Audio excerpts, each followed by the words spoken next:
জয় আমার হাজব্যান্ডের উৎসাহ করতে যায়। সব কিছু মিলে আলহামদুলিল্লাহ অনেক ভালো। আমি এমনি হাঁটুতে ইনজুরি ছিলাম, হাঁটুতে ইনজুরি নিয়ে প্র্যাকটিস করছি, কারণ ভালো করতে হবে ওই কারণে, ওই আশাই প্র্যাকটিস করা। আর সবাই উৎসাহ দিচ্ছে যেন ভালো কিছু করতে পারি ওই কারণে।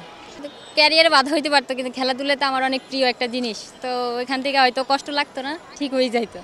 এই জয়টা আসলে কাকে উৎসর্গ করেছে? জয় আমার হাজব্যান্ডের উৎসাহ করতে যায়। আমার আমার হাজব্যান্ড আসে নেই, ও কোম্পানিতে চাকরি করে, ছুটি দেওয়া হয়নি। সাহস দিচ্ছে বলতে যে তুমি ইনজুরি হয়েছ, যদি ভবিষ্যতে আরও ভালো খারাপ কিছু হয় তখন কি হবে। তারপরেও বলতো যে আচ্ছা প্র্যাকটিস করো, তোমার যেহেতু এটাই স্বপ্ন, ভালো কিছু করবা, করো, উৎসাহ দিত। এই যে পায়ে নিকাপ করে প্র্যাকটিস করছি, তখন আসলে অনেক ভালো লাগে, যে এত কষ্ট করার পরেও যখন উৎসাহটা পাই তখন অনেক ভালোই লাগে। লক্ষ্যটা কি? সাব গেমসে ভালো কিছু করা, যদি ভালো করতে পারি আর কি। এখন এই টাইমে তো আমার মনে হয় না যে হবে, আরও ভালো করতে হবে না, সবই আর্মি গ্রহণ করে। আর এতটুকু আশা, খেলাধুলা মানে প্র্যাকটিস করে ভালো করা উঠেছে, যে এই যে ফরিদ স্যার, তারপর মজিদ স্যার, ওনারা প্র্যাকটিস করাইছে, ওনারা ভালোভাবে টেক কেয়ার করছে।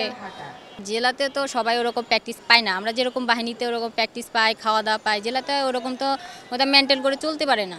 ওরা স্কুল থাকে, কলেজ থাকে, সব কিছু করে তারপরে যদি পায়, ফ্যামিলি যদি দেয় তাহলে তারা প্র্যাকটিস করে সুযোগ পায়। আর আমাদের মতো তো তারা না, যে তারা এরকম সুযোগ পায় ভালো করবে। আমার বাবা মা বাসায় আছে, আবু কিছু করে না, আম্মু বাসায় থাকে। গ্রামে থাকার কারণেই যে অ্যাথলেটিক দেখছি, ওইখান থেকেই